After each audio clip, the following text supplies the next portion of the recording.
What's going on, everyone? This is Iron Mike Steadman coming to you from my apartment in Newark, New Jersey. Many of you know me as the founder of IRONBOUND Boxing and one of the co-founders of the IRONBOUND Boxing Academy, along with my partners Gary Bloor and Keith Cologne. Super excited today as we launch a new video series for you all out there titled My First Fight, where we're looking to share stories of individuals' first time stepping inside of a boxing ring. This series is brought to you by IRONBOUND Boxing and Dope Coffee. And one of the things that prompted this series was, as we're all in the midst of this social distancing, this shelter in place and quarantines, we've all been cooped up inside. And so, for me, one of the things I'll tell you is that I love talking about boxing, just sharing stories, that human interaction, being around my boxers at the academy, meeting people. And unfortunately, with the requirements of social distancing, that's not happening right now. So I felt like doing this video series would be a cool way to connect with many of you out there who maybe never heard of IRONBOUND Boxing or super fans of the brand and would love to kind of share your stories, because as a service academy graduate, at the Naval Academy, everyone has to take boxing. That's where I was actually introduced to the sport. But because all academy graduates have this shared experience of having to take boxing at some point in their academy careers, anytime I meet up someone that finds out I'm boxing, the first thing they want to do is tell me their plebe boxing story, or or even if they're an amateur boxer, actually, they'll tell me their fight story. And so I figured it'd be cool to kind of like compile some stories together and hear from you all out there and just kind of, just talk about, our time fighting. And it's just a good way to relieve some stress, because for me, anytime I talk boxing, I start smiling, my energy level goes up, and it's just very authentic for me. I can talk boxing all day, every day. And so this is a fun way to do that, because we all remember that first time. We all remember that first fight. No one forgets it. And I figure, since we're going to launch the inaugural episode, this is inaugural episode, might as well start with yours truly. So, many of you out there, if it's your first time coming across me, I was a 3-time national boxing champion at the United States Naval Academy and 2-time most valuable boxer. And I've built this amazing life for myself, coaching boxing and, building this boxing brand from the ground up. But what a lot of you don't know is that I got introduced to the sport at a very interesting time, and my introduction wasn't actually the best. So we got to take it back to plebe summer at the Naval Academy, which is our, freshman year, and that summer. And one of the requirements we have to do to go to the Naval Academy is you got to go through this. It's basically like our basic training to be midshipman at the Naval Academy. And I got introduced to the sport of boxing there because, we had to pick a sport. It was one of the requirements, and I thought I was going to do crew, but I realized crew wasn't for me. So I was like, hey, let me try this boxing thing out. And the first time I stepped inside the ring, the first time I stepped inside the boxing gym at Navy, I was like, this is the place for me. Now, during that training, that plebe summer, we have what's called a boxing smoker. And this is basically just, the boxing coach of the academy would just throw a bunch of fights together, anywhere from like 12 to 15 fights, no more than a minute, 3 minutes a piece. So 1 minute rounds. But it really was just kind of like a showcase to show all of the boxers what they've been doing over the summer, because we would do these sports classes in the midst of all our military training. So it was just a good showcase to show our classmates, that we've been training. So anyways, during plebe summer, most of us stepped inside the training and had never boxed before, but there were a few exceptions. And I'll never forget 2 exceptions, because one actually was the co-captain of the boxing team with me, a guy named Ruben Zweibin. And the other guy is a guy named Tim Greene, who I hope is watching this video. And Tim and Ruben were like monsters that summer, but particularly Tim, because, I think that summer I was weighing probably around I came in the plebe summer weighing like 185 or so. And then I believe, just through physical training and all the stuff we had to do, I was able to lean out a bit. But Tim came in and he was just a big guy. He was in shape. He worked out, and he also had all this prior boxing experience. I think he had like 2 or 3 amateur fights before, but he'd had some formal training.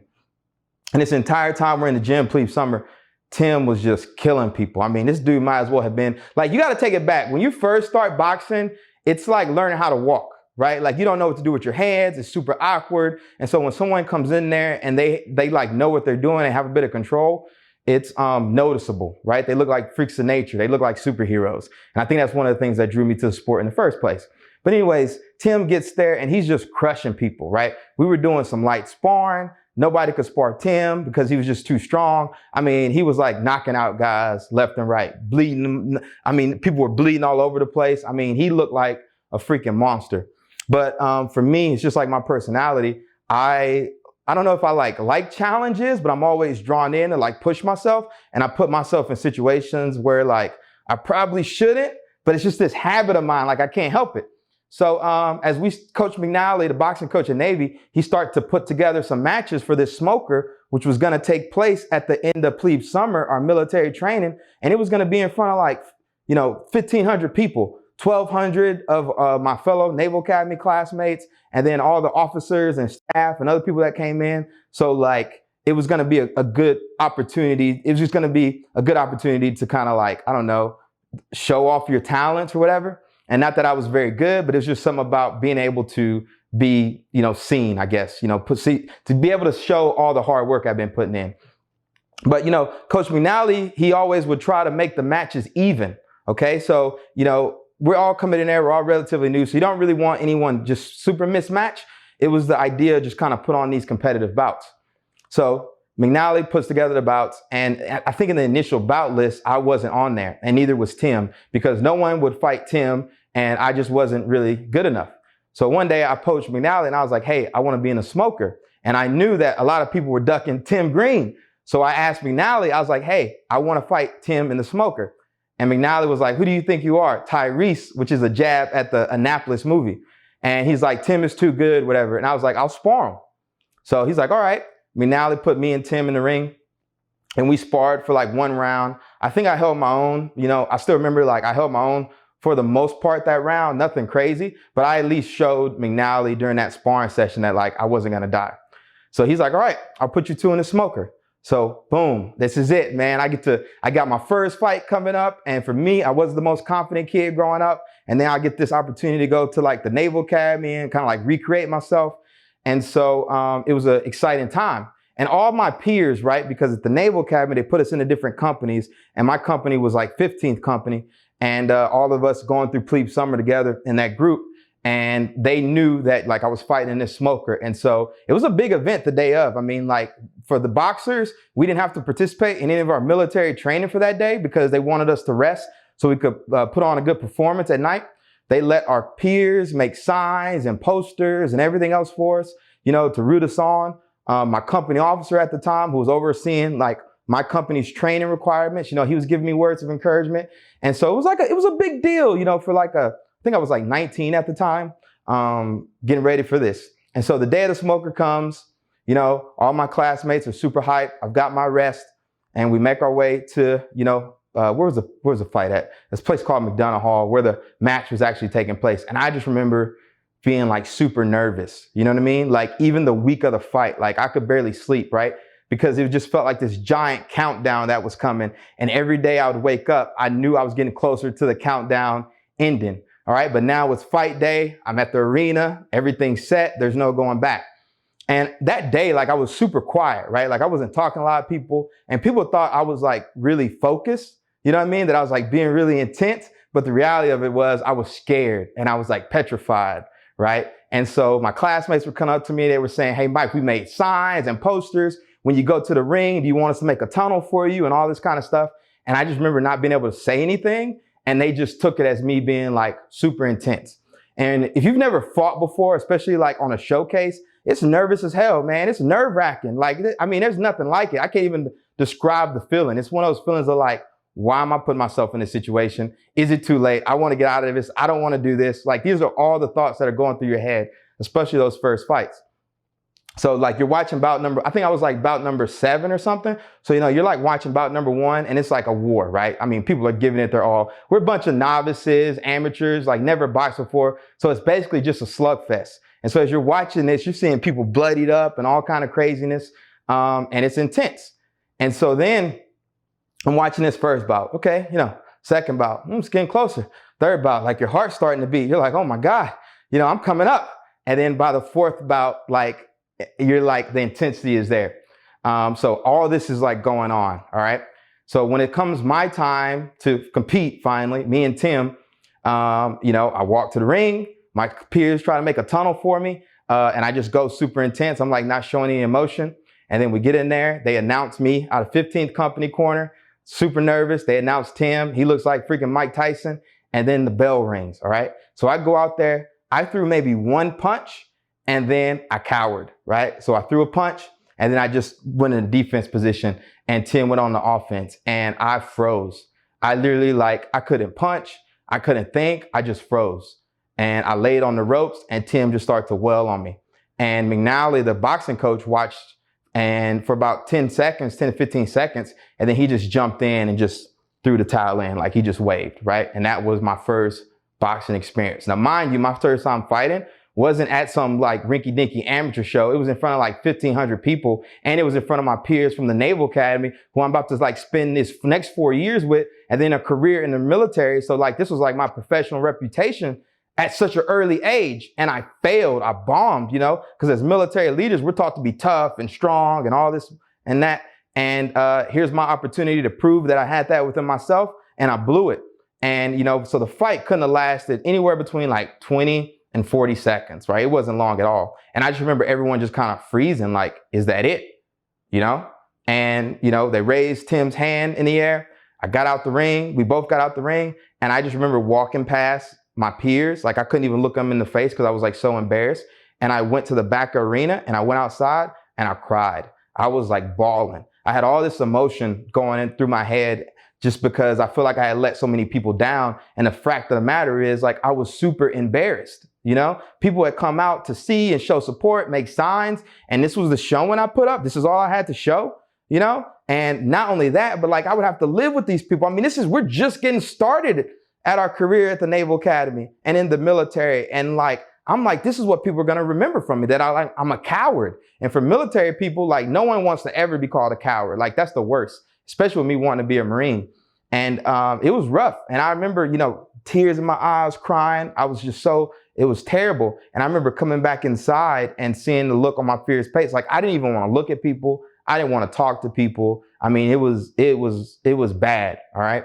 And, you know, after that, we would go to lunch or we ate dinner that night, and I just was silent and nobody bothered me. And I believe that, like, my leadership at the time told my peers, like, hey, Mike's having a tough time, don't talk to him, whatever. But secretly, I bet a lot of them were like laughing at me and joking and all this kind of stuff. And so this is why you didn't want to make eye contact, because this is all I'm thinking about. I'm thinking about like all these people out there that are just making fun of me. And so I tell that story because that's what fueled me to be the man I am today, because that's what took off. That made a connection with me in boxing unlike any other. And the reason behind that was I felt like I had to not only prove to other people that I was this tough person, that I could like hold my own, you know, that I had all this grit and courage and resilience that I knew I had within myself. But not only that I wanted to prove it to other people, I wanted to prove it to myself. And so I went back to the boxing gym, you know, the next day after that debacle of a fight. And I guess where most people would have kind of quit and been like, hey, this sport isn't for me, I made a vow that I was going to get it back, right? I was like, there's another tournament that I would have opportunity to train for 6 months later, called the Brigade Boxing Championships. And that became my focus. I was like, I'm going to redeem myself in the Brigade Boxing Championships and be the man and boxer I know I'm capable of. And I just remember McNally probably thought, the boxing coach probably thought I wasn't going to come back, but it's just not within my personality, right? Like, I'm just very much, I don't know. I put myself in situations. Sometimes I fail, but I'm very persistent. And so I just trained my butt off, man. And I was just like, I'm going to get this thing back, piggyback that off, fought in the tournament, didn't win, made it to the finals. Me and Tim were supposed to actually fight in the semifinals, the guy that stopped me, but he had a shoulder injury. So I ended up getting a bye and straight to the finals. But although I didn't win that year, I came back and won 3 Brigade Boxing Championships, and then went on to win those national championships, and became the man I am today, you know, Iron Mike and the IRONBOUND boxing brand and all this. But it all started with me getting embarrassed in front of my classmates at the Naval Academy. That's my first fight. It's fun to share that story with you all because especially my boxers on Ironbound boxing team, I don't know if I've told y'all that story. I probably mentioned it passively, but it's cool to share it with you all out there. And, just to know, like, even with COVID-19 and all this stuff we're dealing with our businesses and our personal life, I know it sounds cliche about getting knocked down on the canvas, but you got to get back up. But it's real life. And like, I'm a living testament of that. And I think many of you out there are also. So that's my story. I would love to hear your stories about your first fight, whether you went to a service academy or not. If you're just an amateur boxer or you remember you're an old timer and you remember fond memories with your dad, send them to us. Send them to Ironbound Boxing. Shoot them, tag us on Instagram and IG. We'll put them up on our IG story. You can email us at ironboundboxing.org. Just go to our website, contact us, let us know we want to hear your stories. And we're going to start curating and collecting these stories and sharing it with the world, because right now I feel like people need something a little different. They need some inspiration, and who better to give it to them than Ironbound Boxing and Dope Coffee. So appreciate you tuning in. I'll probably do more stories too if you want. I got tons of boxing stories I love to share with you all, but I figured we could go ahead and get this thing kicked off the right way. Now, also, if it's your first time coming across the Ironbound Boxing brand, man, we're focused on community-based wellness right now. We're running free workouts for the community on our IG page every day at 4:30. We're working with the city of Newark, running weekly workout Wednesdays with the city of Newark. And then we're also running workouts for companies, for corporations online. So we do our Zoom classes and everything. So we're alive and kicking. If you want to learn boxing, reach out to us. If you don't have the funds to pay for it, that's fine. Reach out to us anyway. We love to get you on our community-based program. And, we got to stay mentally, physically, and emotionally strong during these challenging times. So send us your stories. I look forward to hearing from you, and stay in the fight.